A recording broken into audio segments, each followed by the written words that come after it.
Welcome to the Obesity Medicine Podcast with your host, Dr. Matea Rentia, board certified in internal medicine and obesity medicine.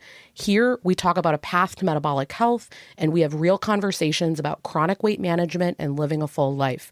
Just a reminder, I am a physician, but I'm not your physician. So everything that's on this podcast is for informational purposes, but please go talk to your doctor about what's right for you. There is no medical advice being given on this podcast. Welcome back to another episode of the podcast. I'm excited today to talk about some of the side effects that I don't think people get warned about when they're going onto a GLP-1 medication. And again, this episode, it's really not meant to scare you in any way. It's really meant to empower you with how to recognize these things, maybe some strategies. Side effects are really common. They're often temporary. They're definitely manageable. I do want to remind you, as it says in the intro of my podcast here, of course, I'm a physician. I'm likely not seeing you in clinic. Make sure that you always run everything by your physician. This is really just informational, but this is stuff that online, I see people talk about this stuff often in a way that's incorrect or doesn't make sense. So I always want this a place where you can come from someone that is a board certified obesity medicine physician, clinically practicing, seeing patients all the time, working with people on this actively. So it's very different than a theory or an N of one where it's one person's example. This is really a collective of evidence-based things as well as what I see practically, clinically work in the office. So today we're going to talk about reflux. So you can say GERD, heartburn, lots of different words for that. We're going to talk about food aversions and taste changes. There's a lot more that we could talk about. There's something called allodynia where you get patches on the skin that are very hypersensitive.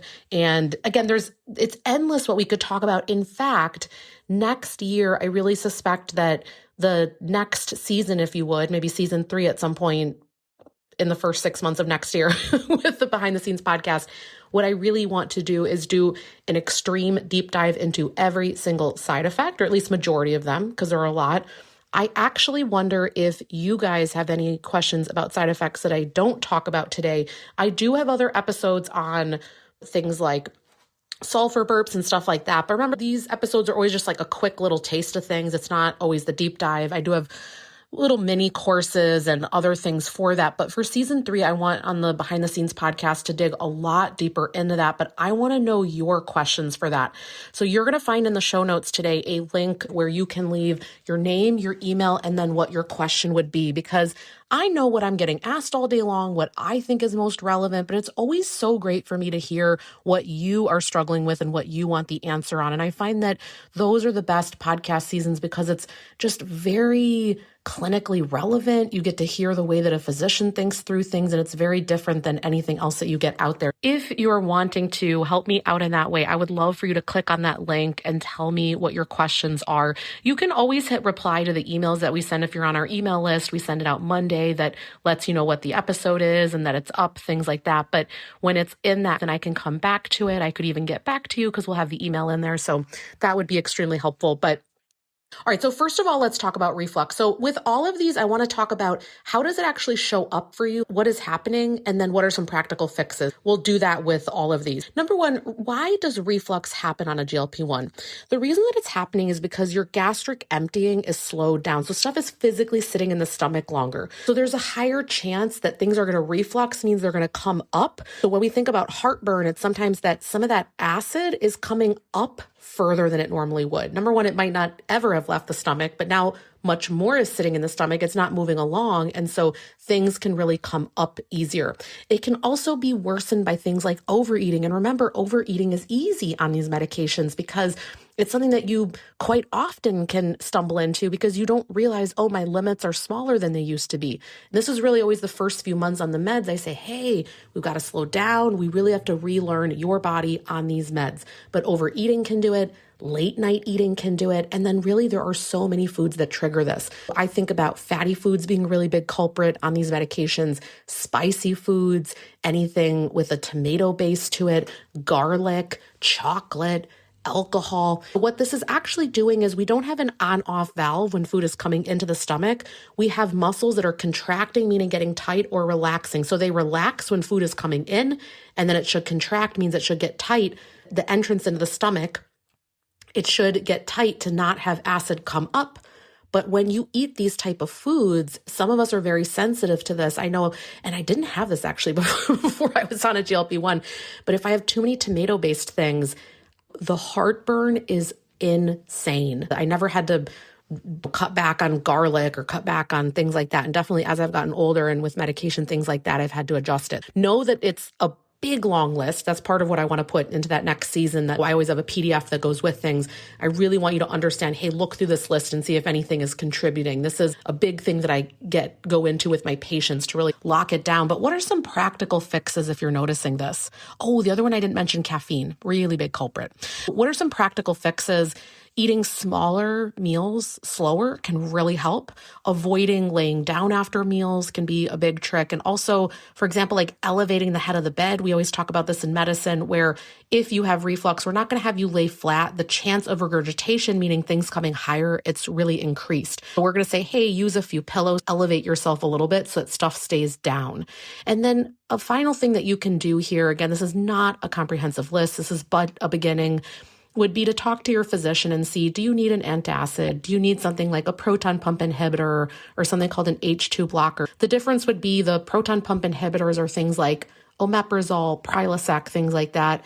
The H2 blocker would be something like ranitidine, Zantac, just to give you a reference on that. Definitely you talk to your physician. A lot of these medications you can get over the counter, right? So you're like, whatever, Matea, I'm just going to go ahead and buy it. Do not do that. Talk to your physician. The reason being, some of these are really not great for us long-term. They can affect electrolytes. They can affect different infections that you get, rates of pneumonia, C. diff, which is an infection that you could pick up like in a hospital. There are so many different things that can happen. You really want to make sure that your physician knows what you're doing, because once you get on some of these things, it's incredibly hard to get off of them. But my thing is always, we don't enter these medications without having an exit plan. And so one of the things that I do, I will do everything in the land to motivate a patient to modify nutrition, drinking patterns, eating patterns, all of that. I will work really hard on that before I bring in a medication. There's definitely a time and a place, but you don't want to bring that in unless it's absolutely necessary. All right, the next one that I want to talk about is food aversions, and hands up if this has happened to you. So how does it show up initially? You start to suddenly dislike foods that you really enjoyed. Ones that I've heard very commonly from patients, meat. This is a really big one. Now, I have thoughts on meat, and I'm going to come back to that in a second, but meat can be one. Fried food, suddenly it just really doesn't agree with you. Proverbially online, you'll hear the young kids say it gives them the ick, right? Or sweets even. And you must have been like, I loved that. Why do I not like that anymore? It's often tied to our brain gut signaling that shifts with GLP-1s. And so when this shows up, really, how can we navigate it? First of all, we need to reframe this. Food aversions are not a failure. Okay, it's not like, oh my gosh, now I'm not going to be able to eat these foods. It's really a sign that your body is changing its relationship with food.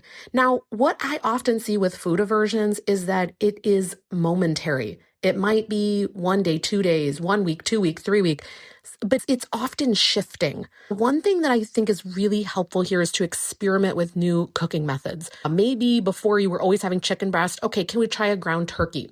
Maybe you try it grilled instead of fried. Maybe you change the texture, the consistency, what you're having with it.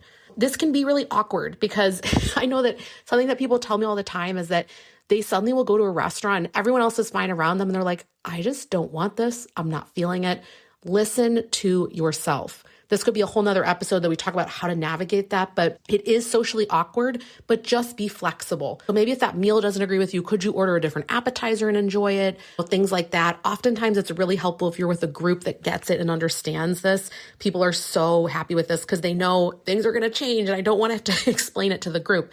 But one thing I really want to tell you about food aversions, again, I often see that it's fluid and it changes with time. So don't think, oh my gosh, I'm never going to be able to have meat again. Maybe for the next 1, 2, 3 weeks, you don't love it. But again, it doesn't mean that it's not going to come back into favor with you. The one thing that I find with meat, though, this is just in particular out of all of these, meat is usually that your dose is too high. So I find that you can't tolerate the protein, things like that. And this is assuming they still like meat. I mean, I'm a vegetarian, different, but if you liked it. So one thing that I would say is that would really be a talking point for your physician is the dose too high? So quite often I'll decrease the dose and then that person is just fine. It's a dosing thing. Again, just something to think about. All right, the last one, taste changes. Now, why does the taste profile change? Many aspects here, but one thing that I think is really at play is that GLP-1s can really alter the dopamine reward pathway. These high sugar foods or high fat foods, they might just be less appealing than normal. Some people will also report that there's maybe like a little bit of a metallic taste or dulled sweetness. These are not fun things, to be honest, when they're happening. So something that we can really do here when taste has changed is, number one, realize you're going to have to relearn which foods you like and don't like. It's a whole other you. I speak about my own experience because I spend the most time with myself. I think about the foods that I like and enjoy and eat now so different than years ago. And that has been the thing that is just so incredibly helpful, because there's not this disease process that's running all the preferences. It's actually very health-based, what I'm loving. Some of the things you could do is you could use different herbs and spices. You could use citrus to boost flavor. This is a really big one. A lot of people on a GLP-1 will love citrus. These are the kind of things, by the way, have any of you guys seen how there's all these food companies that now want to do the testing with people that are on GLP-1s? They want to bring them in. They want the focus group. They're doing it in very covert ways, but I'm seeing it happening all over the place. I'm going to guarantee you that citrus is going to be one of the main things that's going to come out of those focus groups. So if anyone in the industry right now is listening, it's citrus is going to be one of the things. There are ways around what's happening with these foods, and you need to figure out what flavoring profiles now are more appealing to me. The other thing is try different cuisines and cooking styles. I used to love every now and again some Indian food, tikka masala, like all of this kind of stuff. Oh my gosh, I don't want to say all the names and butcher them, but I loved the chickpea with the sort of spicy curry sauce, all of it. And nowadays, not so much. And so again, like now and then, but it's not as much. I don't crave that or want that. So now it's different preferences, Mediterranean, which I always loved, but now much more than normal, and different types of fruit. It just be open to what you liked before you might not like now. Now, another thing, that metallic taste, that is a tricky one that I want to say, number one, you really want to talk to a physician, because there can be different nutritional deficiencies, things like zinc or iron, or maybe you had COVID. That is one of the most distressing things with COVID. Not only the taste differences, but also if you are on something like a Paxlovid to try to mitigate how long it lasts for you, make sure that you talk to your physician about that. There are just too many other things that can be going on that I don't want to say, oh, it's just a GLP-1. Remember, there can be correlation, but it's not necessarily causation. We always want to be careful that we're not missing something else. All right, but I just want to leave you with this, that side effects, they're really common. 99.999% of them are going to be manageable. They're going to often improve with time. You need to work with your team to get to the bottom of these things. There's also lots of great books out there. Hopefully my podcast is a great place for you. The deep dives that we do on Behind the Curtain, those seasons hopefully are really helpful. That's one of the reasons that I did it, because I was like, I want to take 30 minutes to talk about reflux and not 2 minutes, right? So those are all things hopefully that can really help you. I want to just leave you with this. Keep experimenting and stay curious. You're in a new body when you're on these medications. So I really want to invite you to experiment with what you're doing, and that's really going to help. All right. Last reminder here, because again, we're getting closer to the date when we're going to close down enrollment for the January 30. If you were thinking about doing it, we have a few spots left in there. We're capping the number because it's really a small group experience. Just to, if you're newer listening here and you don't know what happens in 30 is a small group coaching program. What we do in there, we have weekly videos that you can watch in a curriculum. There is a WhatsApp group where we're talking all the time. We're sharing different wins. We're sharing different mindset things, different recipes. Something that we did differently actually in this past round, there was so much engagement in the groups of people talking and sharing, and it's incredible, but I wanted to make sure that things were not getting lost. So we actually have 2 different WhatsApp groups now. Everyone's in both of them, but one of them is more geared towards recipes and product recommendations, right? If you're like, oh, I love this different whey product or this protein oatmeal, things like that. Or if you're doing meal prep, more of that information goes there. And then the other one is more education from me, mindset, wins, encouragement. So that was a really nice change where everyone was like, oh, this was a really good change. Just know in every single round I change things. We have multiple calls per week. We have a Sunday planning reset call where we get together and we're like, all right, what does the week look like? what worked or didn't work about last week? What do we want to do this week? What's your goal? We make it really specific. I really coach you through it, how we can actually do things that are realistic. Remember, the goal of joining 30/30 is that it's a sprint. It's a time when you do new recipes, you try new things. You might be getting my help on learning the theory behind some of these things so you can implement it in your life. It's a time when you're really implementing a lot of new things. And then the other aspect that's there is that, so we have that Sunday planning reset call. We have a Thursday evening that's really coaching, digging deep into why are things working? Why are they not? Every call is different. One thing I want to tell you about 30/30 is that we have a lot of people that have done previous rounds that either do a consecutive round or will come back because every single round is different. It doesn't matter what the weekly videos are. Actually, every single call, I'm thinking about, okay, what's going on with the group? I'm learning cool, new, different stuff. And so I just bring that into the group. So we don't have this like formulaic, like every single time it's the same. I just did this nutrition course and it was so disappointing. You could tell that this lady runs this course every 4 weeks. And you could tell it was just old hat. Every single week, she's doing the same thing. She was so bored. She was so uninterested. It was this dry copy that felt like 1990. You could tell this is the old handout and here's what I do every single time. I was so disappointed because there was no life in it. You could tell that there was just no passion behind it. She's good at marketing stuff online, but when you were in there, zero energy behind it. I could go on and on. But again, I was very disappointed by it. And so I really hope that we do things differently in 30/30. And that's a lot of the feedback that I've got, that people feel like they finally found their community.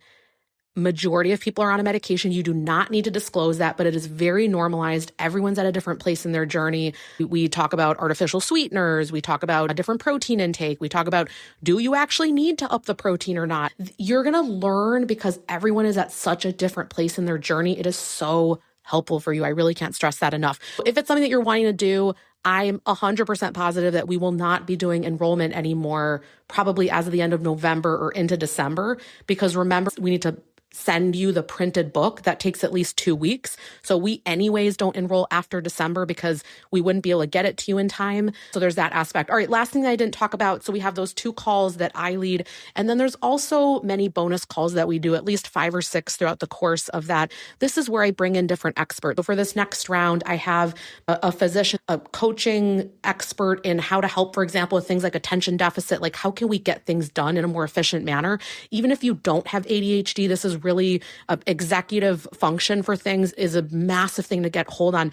Nowadays, with social media making us have this short form content and we're just constantly on and distracted and context switching, these are skills where you're going to take the things that she teaches and you're going to really run with them. I have Ali Novitsky coming back. She's going to be answering some different stuff on strength training and nutrition, stuff like that. It's always amazing. I mean, the breadth of stuff that we talk about with Ali, we've talked about sauna, we've talked about red light.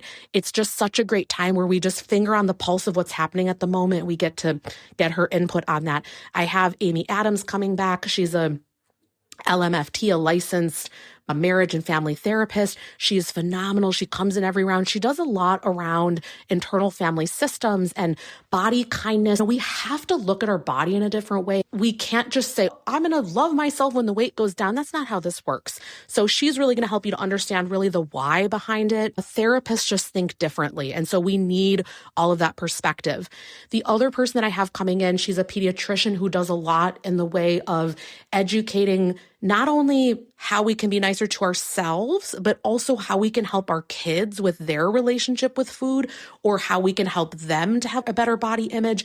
These are really complex topics. She has written multiple books. She is really excellent in this area. A lot of the goal of getting in 30/30 is that you have these personalized workshops that are coming from these experts so that you can learn different things. You can round out your experience and you can end up in a place where not only are you achieving the health goals, but that you feel better in life in general. So if that's interesting to you, again, make sure that you sign up now, because I'm going to guarantee coming up here, we will not have registration open anymore. If it's already closed by the time that this airs, because, I always make it a few weeks ahead of time, these episodes, then when you click on the link, you will not be able to sign up for January 2026. And just to tell you, the next one we're going to do is going to be September of 2026. So we're getting rid of the April round. The reason being, I just have now in-person retreats and other things running, and I can't do everything at once. Just know when you're in my programs, you get 110% of me. So if you're not doing the January round, the next one would be September of 2026. All right, I hope that you all have an amazing rest of the week, and I'll talk to you soon. That marks the end of today's episode. But if you're newer to the podcast, I want to tell you about something that we have, and it's a free podcast roadmap. So this is perfect for any of you that are listening where you want to be directed to very specific episodes. So let's say that you are just starting out and you want to know, what should I do right when I start on the medications? Or you're experiencing certain side effects on the GLP-1s, or you want to know what to do if you're in a plateau, or if emotional eating is taking over, or if hunger levels are high. So we have many different categories of episodes that we've talked about, because there's a lot at this point. So if you want to be able to navigate that very easily, we have it broken down by category, and also the episodes that are there, and we hyperlink to everything. So you can just click on it and find the episode, easy peasy. If you want that, you can go to rentiaclinic.com/podcast roadmap. We'll have it linked right here underneath the show notes where you're listening. And you can go ahead and get that free resource so that it makes it easy for you to navigate, because I know that it's really hard when someone has an established podcast. I am such a podcast fiend. I'm listening to podcasts all day long. And when I find one that I love, but there's a lot that are out there, I am so lost. So I hope that you enjoy this free podcast roadmap. Again, the link to get to that is going to be rentiaclinic.com/podcast roadmap. I hope this is helpful, and let me know if you have any questions.